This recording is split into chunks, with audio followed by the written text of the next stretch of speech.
ابٹاباد میں ظلم کی نئی داستان رقم۔ ابٹاباد سرکل بکوٹ کے گاؤں دکھن میں گزشتہ دنوں 14 سالہ اویس نامی نوجوان پر راشد نامی درندے اور اس کے دوستوں کی جانب سے وحشیانہ تشدد کیا گیا، جس کے بعد اویس کو مظفر آباد CMH منتقل کیا گیا، جہاں وہ زندگی کی بازی ہار گیا۔ اویس کی میت کو ابٹاباد منتقل کیا گیا، جہاں پوسٹ مارٹم کے بعد میت کو آبائی گاؤں لایا گیا اور قریبی قبرستان میں سپرد خاک کیا گیا۔ تھانہ بکوٹ نے FIR درج کرنے کے بعد 3 ملزمان گرفتار کر لیے، جبکہ راشد فرار ہونے میں کامیاب ہو گیا۔ رائل نیوز کی ٹیم مشکل ترین راستوں سے ہو کر اہل خانہ کے گھر پہنچی اور SHO بکوٹ سے ملاقات کی، جس پر SHO نے مکمل یقین دہانی کروائی اور SHO نے کہا کہ جلد ملزمان کو گرفتار کر کے ان کو ان کے کیے کی سزا دلوائی جائے گی۔ بسم اللہ الرحمن الرحیم۔ آج 29 رمضان بروز بدھ اور مئی کی آج 12 تاریخ ہے۔ ہم موجود ہیں اویس مرحوم کے والد محترم کے پاس۔ آج ہم آئے ہیں کہ تفصیلی ان سے بات چیت کر سکیں کہ اصل کیا وجہ ہوئی ہے کہ اس ماہ رمضان میں خون اتنے سفید ہو گئے ہیں کہ ایک 13 سالہ بچے کو 40 سالہ نوجوان نے بڑی بےرحمی سے تشدد کیا اور بعد اللہ وہ 5 دن ظفر آباد CMH کے بعد انتقال فرما گئے۔ سیاح بھائی آپ ان سے تھوڑی بات کریں۔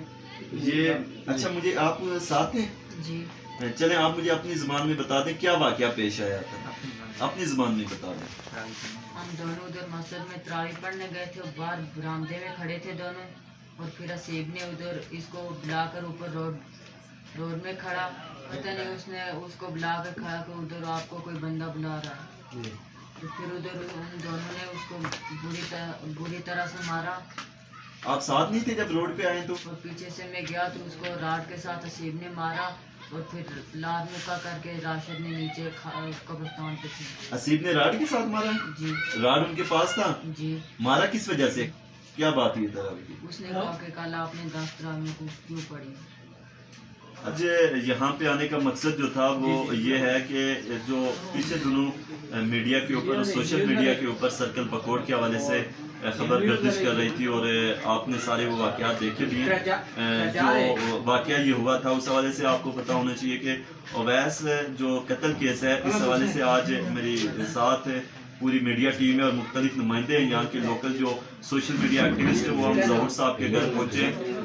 یہ رستہ کس قدر مشکل ہے وہ آپ کو بعد میں پتہ چل جائے گا، لیکن ہم یہاں پہنچ کے ان سے جو یہ بچہ ہے یہ اس کے ساتھ تھا، اویس جس کا قتل ہوا، تو یہ جیسا کہ بتا رہے ہیں، کیونکہ میری اپنی بھی ذاتی طور پہ جو کوشش تھی کہ جو ایک مسئلہ آ رہا ہے بار بار میڈیا کے اوپر، ایک بات آ رہی تھی کہ تراویحوں کی وجہ سے کر کے ایشو بنا ہوا ہے، تو میں یہ چیز کنفرم کرنا چاہ رہا تھا کہ تراویح کی وجہ سے جو ایشو ایک بنا ہوا ہے، میں کیونکہ ایسا لگتا نہیں ہے جب بھی کوئی ذی شعور شخص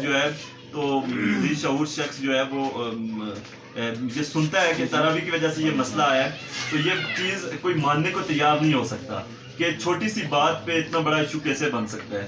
میری ذاتی طور پہ یہ کوشش تھی کہ میں نے سوشل میڈیا پہ بھی اپنی ایک پوسٹ میں بھی شیئر کیا تھا کہ اصل حقائق میرے تک پہنچ پائیں۔ میں آج یہاں پہ آیا ہوں تو مجھے یہ چیز جاننے کے لیے صرف کہ مجھے وہ اصل حقائق پتہ چل سکے۔ میں نے ان سے پہلا سوال جو کیا ہے کہ کیونکہ تراویح کا ایک مسئلہ آ رہا ہے اور پھر اس کے بعد کچھ پوسٹیں بھی ایسی آئی ہیں، میں یہ چیز بتا دوں، کچھ لوگ دیکھ رہے ہوں گے کہ جس علاقے کے اندر موجود ہیں یہاں پہ کوئی ایسی فرقہ واریت کی ہوا نہیں ہے۔ پہلی چیز تو یہ ہے، شاید یہ جب ہم تراویح کی بات کرتے ہیں تو دور دراز یا پورے آگے پیچھے ملک سے جو لوگ اس ویڈیو کو دیکھ رہے ہوں گے یا جن کو اس کیس کا پتہ ہوگا وہ سوچ رہے ہوں گے کہ یہاں پہ شاید کوئی فرقہ واریت کی بڑی آواز تھی یا مسئلے کی اختلاف کی بنیاد پہ مار دیا گیا، ایسا بالکل بھی نہیں تھا، بلکہ یہ جو بات چلی ہے وہ کیونکہ یہاں پہ نارمل جو یہاں کی روایات ہیں وہ یہ ہوتا ہے کہ جو بچے مسجد میں جاتے ہیں عموماً یہ ہوتا ہے کہ بڑے ان پہ نظر رکھتے ہیں، یا کوئی ایسا واقعہ ہو جائے بچے مسجد میں اگر کہیں نماز میں کہیں مسجد میں اندر باہر جا رہے ہوں تو بڑے ان کو ڈانٹ ڈپٹ کر کے کہہ دیتے ہیں کہ آپ بیٹھ جائیں یا باہر اندر نہ جائیں۔ تو اس واقعے میں کچھ اس طرح ہوا کہ پہلے بچے نے تراویح پڑھی تھی، لیکن وہ جو بات چلی ہے وہ صرف ایک شروع میں جو جس بات کو بنیاد بنایا گیا وہ کوئی کہ آپ نے تراویح کم کیوں پڑھی تھی، یہ بات کی بنیاد بنی ہے۔ ये कोई मसले की इख्तिलाफ की वजह से नहीं, ये सिर्फ इस वजह से कि बच्चों से वैसे लोग पूछ लेते हैं, फिर वो एक इशू आवाज हो बात बनते बनते इस तरह हुआ कि बात लड़ाई पे आ गई है। ये बच्चा उसके साथ था, जब लड़ाई पे आ गई है तो जो जिसका नाम राशिद बताया जा रहा है, राशिद और छोटा बच्चा जो था वो असीब और राशिद का क्या आपस में ताल्लुक था जी? जी वो दोनों क्या जो राशिद है वो उस वक्त वहाँ मौके पे मौजूद थे या उसको पता चला, जैसे उसका एक बयान भी आया हुआ है कि मुझे घर से पता चला तो मैं? नहीं, राशिद का ये है कि हसीब ने बच्चे को बाहर बुलाया बरामदे से और राशिद मौके पर था। तो जहाँ पहाड़ी पे लेके गए ना बच्चे को मस्जिद के पीछे, शायद आपने भी देखा होगा। ठीक है, मस्जिद से हमारा रास्ता है, वहाँ राशिद का रास्ता नहीं है, उन लोगों का रास्ता नहीं है वहाँ का, उनका रास्ता नीचे जा रहा है। ठीक है, ये हमारा रास्ता, हमारे रास्ते में ला के उनको ये छोटे बच्चे ने लाया, हसीब ने लाया और राशिद वहाँ मौके पर मौजूद था और ये हादसा बच्चे के साथ हुआ। सही, यानी कि बात वहां से शुरू हुई है। जैसे होता है कि अमूमन बड़े लोग समटाइम जब गलती होने पे आती है इंसान को नहीं पता चलता वो क्या कर रहा है। देखने में तो ये एक मामूली वाकया लगता है कि तरावी का इतना बड़ा इशू नहीं है, तो मैं सुनने वालों को भी यही कहता हूँ कि ये तरावी का उस तरह का ये इशू नहीं है कि हम कहें कि किसी ने तशद्दुद करके तरावी की इतनी एक्सट्रीमिस्ट माइंड रखता था, वो जो जिससे ये कत्ल हुआ है या जो मारा गया उसका भी इस तरह का माइंड एक्सट्रीमिस्ट माइंड नहीं था, या यहाँ पे कोई मसले की आवाज उस तरह की नहीं है। ये सिर्फ एक वजह बात जरूर शुरू हुई है तरावी से, जैसा ये भी मेरे साथ इसके वालिद मौजूद हैं, वो भी ये कह रहे हैं कि इशू जो तरावी पे बुनियाद पे बना। अच्छा ज़हूर साहब मुझे ये बताएं कि अब मैं क्योंकि इंतजामिया की बात करना चाहूंगा कि यहाँ पे हम मौजूद हैं, तो मुझे ये बताएं कि क्योंकि बहुत सारे लोगों ने या मैंने खुद भी एक वाले से ये कहा था कि ईद की नमाज जो है वो हम मस्जिद थाना के आगे अदा करेंगे अगर वो उसको जो ओवैस है उसको इंसाफ नहीं मिलता। उसकी वजह ये थी कि लोकल इंतजामिया का जो इनिशियल डेज चल रहे थे तो वो अभी तक उस तरह का रिस्पांस नहीं था। तो अभी आप क्या समझते हैं कि जो, क्योंकि मैं जब वहाँ पे हम पहले यहाँ पे आए तो थाना से लोकल जो थाना है वहाँ से होकर आए, सारी इस केस के हवाले से जो डिस्कशन थी वो की है SHO के मुकामी, और SHO यहाँ पे चेंज हुए उसी केस के साथ साथ ही कुछ दिनों में ही चेंज हो गए। तो उन SHO साहब से जब जिक्र हुआ उन्होंने बड़े मुझे खुले अल्फाज में कहा कि हमें कोई भी सियासी प्रेशर नहीं, हम काम कर रहे हैं। तो उन्होंने कहा कि आप क्योंकि मुतासर फैमिली से अगर ये चीज़ आप करना चाहते हैं इस हवाले से तस्दीक, तो उनसे भी पूछ लें। तो मैं ये पूछना चाह रहा हूँ कि आपको यहाँ पे जो इंतजामिया का रोल है अभी इस वक्त, आप क्या उससे मुतमईन है? जी अभी जो है इंतजामिया का रोल साहब से भी और DSP साहब से भी आप मुतमईन हूं, इंशाल्लाह मुझे इंसाफ जरूर मिलेगा। सही है, मतलब अब जो लोगों का एक था कि आप क्या पैगाम देंगे ऐसे लोगों को जिनका ये इरादा था कि अगर ना मिले तो आप क्या मुतमईन है आप वो मतलब इस हवाले से सिर्फ केस को देख सकते हैं क्योंकि आपका केस अदालती केस है, तो क्या पैगाम देंगे आप उनको? यही पैगाम दूंगा कि इंशाल्लाह मुझे इंसाफ दिलाएंगे और देना चाहिए मुझे इंसाफ। सही, तो आप अच्छा मुझे ये बताएं कि आप क्या घर पे मौजूद थे जब ये वाकया हुआ? नहीं, मैं तो कराची में था। कराची में थे, तो मतलब उस वक्त ICU की वार्ड में शिफ्ट था? मैं कराची से आया हूँ तो बाद ICU में वार्ड में। सही, तो उधर ही उसकी वो डेथ हुई है।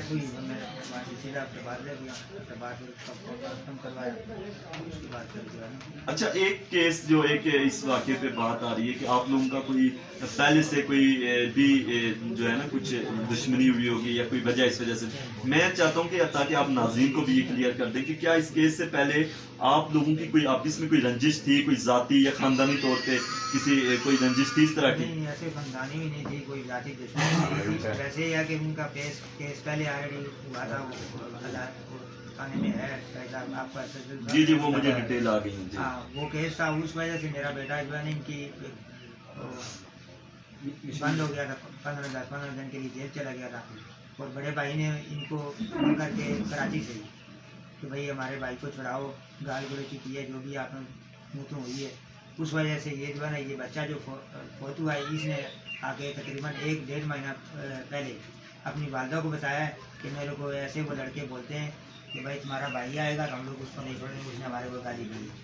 ठीक है, ये बात। लेकिन ये जैसे एक नॉर्मल बात होती है या वो कर देना, लेकिन उनका ये इस हवाले से आपको क्या लगता है कि इस बच्चे को जो कत्ल किया गया या कोई प्लान था, ये आपको क्या प्लान में लगता है? ये प्लान में लगता है।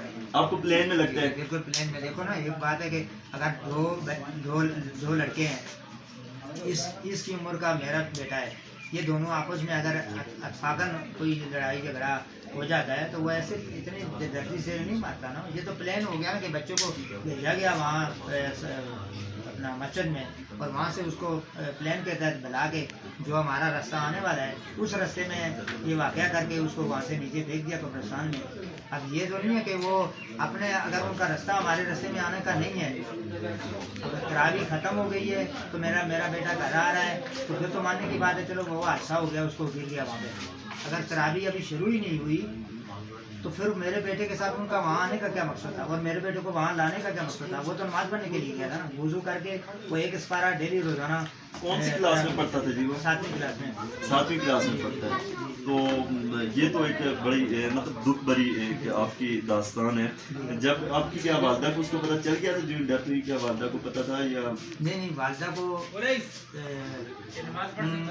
जिन्होंने ये वाक़या किया है ना, उन्होंने हमारे ड्राइवर जो है हमारा अपना तकरीबन अपना खानदान का ही है जी, तो उसको फ़ोन करके ये उन्होंने बोला है कि भाई आप जल्दी आ जाओ नीचे, बहुत ज़रूरी काम है। ये नहीं बोला कि भाई उसकी ऐसे गिरा है या उसकी वालदा को बात है, वो एक वालदा है तो ये रोड है ना, यहाँ से वो इतना बता देते कि भाई तो उसकी वालदा को बता दो ये उनके बेटे के साथ हादसा हो गया, फौरन आओ उसको अस्पताल लेके जाएं, ये एक जनरल सी बात होती है। अब उन्होंने जे में करके ये बोला है कि भाई हम आप जल्दी आ जाओ नीचे, तो अच्छा हो गया तो यहाँ नीचे आओ। अब यहाँ से ड्राइवर जाने लगा, पीछे से दूसरा एक और भाई आया हमारा, उसने बोला भाई दोबारा उसको फ़ोन करके ये क्यों हमारे को बोल रहा है कि अपना जल्दी आ जाओ, क्या वजह है? फिर उसने दोबारा फ़ोन किया, उस वक्त उस लड़के ने ये बोला है, इब्रार नाम लड़का है, उसने ये बोला है कि आप उनके घर में भी बता दो उनका बेटा गिरा है, ठीक है, गिरा है तो अच्छा राशिद वहाँ से एकदम भाग गया वहाँ पे जब ये वाक़या हुआ? जो वाक़या करने के बाद जो थोड़ा अच्छा दूसरा जो मुल्जिम है उसकी उम्र कितनी है, क्या नाम है उसका? वो असीम नाम का लड़का है, मैंने तो देखा भी नहीं है। कितनी उम्र है जी उसकी असीम की? आधी है इतना ही है। मतलब ये कि ऐसा तो नहीं है कि ये लड़ाई जो हुई है ये बच्चों की आपस में हुई और ऊपर से वो आ गया? देखो मेरी बात सुनो, बच्चों से की अगर मैं आपको यही बता रहा हूँ ना, मस्जिद से बाहर निकलेगा तो आगे मकान की छत आएगी। अगर बच्चे आपस में मस्जिद में लड़ रहे हैं या बाहर आके लड़ते हैं तो मकान की छत पे लड़ेंगे ना। वो ये तो थोड़ा ही सोचे कि मैं ऊपर पहाड़ी में जाऊँ, जाके वहाँ लड़ूँ और वहाँ से इसको नीचे गिराऊंगा। बच्चे की इतनी सोच नहीं होती, ये सोच है बड़े की। उसमें अगर मेरे ख्याल में अगर बच्चों की लड़ाई हो भी रही हो तो उसमें बड़े इंसान का ये हक बनता है कि वो जाके उस लड़ाई को रोकता है। मौके पे भी मौजूद है, बच्चे लड़ रहे हैं तो ये दोनों आपस में बच्चे लड़ेंगे तो एक दूसरे के गिरबान में हाथ डालेंगे, एक दूसरे को, एक को भी लगेगी दूसरे को भी लगेगी, एक भी गिरेगा दूसरा भी गिरेगा। क्या वो साबित है? मेरे को ही ज्यादा उसी बच्चे ने इतनी शदीद चोटें दे दी कि उसको बिल्कुल ही खत्म कर दिया। आपका मतलब ये है कि उसने पूरे प्लान के साथ ये पूरा प्लान हुआ है, पूरे प्लान के साथ उस बच्चे को मस्जिद में भेजा गया और उस बच्चे के थ्रू उसको बाहर मस्जिद से बाहर बुलाया गया और फिर बाहर बुला के हमारे रास्ते में जो पहाड़ी आती है, मतलब जो भी है 20-25 फुट ऊंचाई जगह है कब्रिस्तान के पीछे, वो रास्ता हमारा आने का है। सही, ठीक है।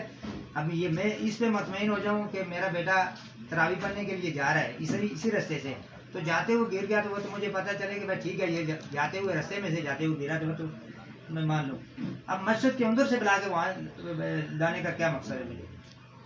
सही कि अब मुझे ये बताएं कि दूसरा जो केस है उस बच्चे का, छोटा जो बच्चा है, तो आप क्या उसमें उसको भी बराबर का जिम्मेदार समझते हैं? जो दूसरा बच्चा जिसका असीम नाम ले रहे हैं वो भी बराबर का, या वही तो बताएगा आगे जब तफ्तीश होगी तो वही तो बताएगा ना, वही प्लानिंग बताएगा ना कि क्या हुआ है क्या नहीं। मेरे को किसने बोला है यहाँ इसको बाहर बुलाने के लिए? अब मेरे को किसने बोला है कि इसको राड मार? अब राड में मारा गया, मतलब राड मारा गया, मारा है उसको सर में, पहले चोट लगी है ना, चोट मार के देखो, पहले उसको सर में मारा है, फिर लातों मुक्कों से उसको नीचे गिराया गया है, पहले मार के फिर उसके बाद उसको नीचे फेंका है। देखो आप ही तो बच्चों वाले हो, आपके भी भाई हैं, बेटे हैं, जो भी है, इतने इस उम्र के दो बच्चे अगर आपस में लड़ रहे हैं तो वो इनकी सोच इतनी होगी कि यहाँ मस्जिद है तो मैं 25-30 कदम या 40 कदम पीछे लेके जाऊँ, ऊपर पहाड़ी में लेके जाऊँ तो वहाँ से मैं इसको नीचे फेंकूंगा। बच्चे की सोच नहीं होती, ये बड़े की सोच है, बड़े के प्लानिंग में। अच्छा ज़हूर साहब, पूरे प्लान के साथ ये पूरा प्लान हुआ है, पूरे प्लान के साथ उस बच्चे को मस्जिद में भेजा गया और उस बच्चे के थ्रू उसको बाहर मस्जिद से बाहर बुलाया गया और फिर बाहर बुला के हमारे रास्ते में जो पहाड़ी आती है, मतलब जो भी है 20-25 फुट ऊंचाई जगह है कब्रिस्तान के पीछे, वो रास्ता हमारा आने का है। सही, ठीक है। अब ये मैं इस पे मुतमईन हो जाऊं कि मेरा बेटा तरावी पढ़ने के लिए जा रहा है इसी रास्ते से, तो जाते हुए गिर गया तो वो तो मुझे पता चले कि भाई ठीक है, ये जाते हुए रास्ते में से जाते हुए गिरा तो मैं मान लूँ। अब मस्जिद के अंदर से बुला के वहाँ लाने का क्या मकसद है मुझे? सही। कि अब मुझे ये बताएं कि दूसरा जो केस है उस बच्चे का, छोटा जो बच्चा है, तो आप क्या उसमें उसको भी बराबर का जिम्मेदार समझते हैं, जो दूसरा बच्चा जिसका असीब नाम ले रहे हैं? वो भी बराबर का, या वही तो बताएगा आगे, जब तफ्तीश होगी तो वही तो बताएगा ना, वही प्लानिंग बताएगा ना कि क्या हुआ है क्या नहीं, मेरे को किसने बोला यहाँ इसको बाहर बुलाने के लिए, अब मेरे को किसने बोला है कि इसको राड मार। अब राड में ही मारा गया, मतलब राड मारा गया मारा है उसको, सर में पहले चोट लगी है ना, चोट मार के देखो, पहले उसको सर में मारा है, फिर लातों मुक्कू से उसको नीचे गिराया गया है, पहले मार के फिर उसके बाद उसको नीचे फिर नीचे फेंका है, फिर नीचे फेंका है। देखो आप आप ही तो बच्चों वाले हो, आपके भी भाई हैं, बेटे हैं, जो भी है, इतने इस उम्र के दो बच्चे अगर आपस में लड़ रहे हैं तो वो उनकी सोच इतनी होगी कि यहाँ मस्जिद है तो मैं 25-30 कदम या 40 कदम पीछे लेके जाऊँ, ऊपर पहाड़ी में लेके जाऊँ तो वहाँ से मैं इसको नीचे फेंकूंगा। बच्चे की सोच नहीं होती, ये बड़े की सोच है, बड़े ने प्लानिंग में। अच्छा ज़हूर साहब, आप मुझे ये बताएं कि आखिरी आपकी कोई अपील जो चीफ जस्टिस से करना चाहें, वज़ीर आज़म से? मेरी वज़ीर आज़म से भी, चीफ जस्टिस साहब से भी, वज़ीर आला साहब से भी, KPK के और IG साहब से, सबसे यही अपील है कि मेरे को इंसाफ चाहिए, बस मेरे को इंसाफ चाहिए। मेरे बेटे के साथ मेरे साथ बहुत ज्यादती हुई है, मेरे को इंसाफ चाहिए। सही। नाज़रीन, ये उसके वालिद थे अवैस के, और इनका यही कहना है कि ये जो वाक़या हुआ ये पूरा प्लान के साथ हुआ है। तो अब ये देखना ये है कि आने वाले दिनों के अंदर, क्योंकि ये जो केस है, अब क्योंकि ये ज़्यादातर केस अब अदालती केस है, अब उसके अंदर उन्होंने जो मुल्ज़मान थे उन्होंने पहले से इसके हवाले से BBA करवा ली है। तो दूसरा ये बताएंगे, आपके साथ जो मकामी जो सियासी लीडरशिप है, क्या वो आई है आपके पास? किसी ने कोई आपको सपोर्ट किया हुआ के, या कि आपके साथ जुल्म हुआ है? जी जी बिल्कुल, रास्ते में रहे, हर पार्टी के रास्ते में रहे। उन्होंने ये नहीं देखा, मुझे ये नहीं बोला कि ये फलानी पार्टी का है तो वो नहीं आएगा, फलानी पार्टी का नहीं आएगा। हर एक बंदे ने मेरे साथ सपोर्ट किया, हर एक बंदे ने फ़ोन किया, रब्ते किए। मीडिया का भी मैं शुक्रिया अदा करता हूँ, सियासी बंधु का भी शुक्रिया अदा करता हूँ। हर एक बंदे ने मेरे साथ रब्ता किया, मेरे साथ अच्छा तावन किया है। शुक्रिया जी। नाजरीन, जैसा कि आपने तमाम हक़ाइक़ सुने, मेरा भी ये मकसद था कि यहाँ पे चलकर हमें कुछ पता चले, क्योंकि ये वाक़या जब हम तरावी के नाम से सुनते हैं तो लोग इस पे यकीन भी नहीं करते। तो मैंने इनसे आके बजाते खुद यही चीज़, पहला क्वेश्चन यही मैंने पूछा कि क्या यही तरावी का इशू ही लगा? तो बात असल में तरावी से शुरू हुई, लेकिन हम तरावी के इशू को हम कोई मसलकी या कोई इस तरह की फ़िरकावारियत का नाम नहीं दे सकते कि यहाँ पे वो था। मतलब वो जो यहाँ के लोग हैं उनको खुद इस चीज़ का अंदाज़ा होता है कि जब बात अगर बढ़ने पे आ जाए, आपको पता है छोटे छोटे इश्यूज होते हैं, वो कभी बड़ा मसला भी बन जाते हैं, जो ये भी इसी तरह हुआ है। तो तमाम सुनने वालों से एक तो इनकी तरफ से भी शुक्रिया, तमाम सोशल मीडिया के लोगों का, तमाम मीडिया के लोगों का जिन्होंने इनकी आवाज़ सुनी और इनकी आवाज़ के लिए सोशल मीडिया पे भी अपनी आवाज़ को बुलंद किया है। उम्मीद है कि आप लोग इसी तरह मजलूम की आवाज़ बनते भी रहेंगे और हक़ाइक़ जो है, असल जो है, उनको भी जो है आगे शेयर ज़रूर करेंगे। दुआ कीजिएगा कि अल्लाह ताला इनको इंसाफ की फराहमी करे। और दूसरी तरफ जो मकामी इंतज़ामिया का किरदार था, जो कल की जो कॉल दी हुई थी ईद के हवाले से, वो अब यकीनन इंतज़ामिया का ये बता रहे हैं कि किरदार अब काबिल तहसीन है और अभी हमारे साथ वो बहुत अच्छी तरह कॉपरेट कर रहे हैं। तो इस हवाले से मैं DSP साहब का, IG साहब का भी शुक्र अदा करता हूँ कि उन्होंने आपने जो है अच्छा कॉपरेट किया इस केस के हवाले से, जैसा इनका कहना था। और मकामी SHO दिलपज़ीर साहब जो आए हैं, उन्होंने का भी अच्छा रोल है अभी तक। तो इस हवाले से तमाम जो लोग हैं वो सिर्फ सोशल मीडिया पे अभी, क्योंकि इनको कानूनी हवाले से इनका केस चल रहा है, और जो कॉल थी ईद के हवाले से वो अभी कैंसिल कर दी गई है, क्योंकि इंतज़ामिया ने अपना काम पूरा करके दिखाया है। तो इसी के साथ दीजिएगा इजाज़त, और अल्लाह ताला आप सबको अपनी हिफ्ज़ व अमान में रखे। और रमज़ान की ये जो बाबरकत साथ हैं, क्योंकि अब आखिरी दिन है और ईद करीब है, तो इस ईद की खुशियों में एक चीज़ को ज़रूर याद में रखिएगा कि कहीं भी आपके इलाके के अंदर या कहीं भी अगर जुल्म व सितम हो रहा है, अगर आपकी खामोशी है, तो ये समझ लें कि आप भी उस मुजरम के बराबर के शरीक हैं। अगर आप उस चीज़ के लिए आवाज़ बुलंद नहीं करेंगे और जुल्म के खिलाफ आप बोलेंगे नहीं, तो आप भी बराबर के शरीक होंगे। इसी के साथ दीजिएगा इजाज़त। बहुत शुक्रिया।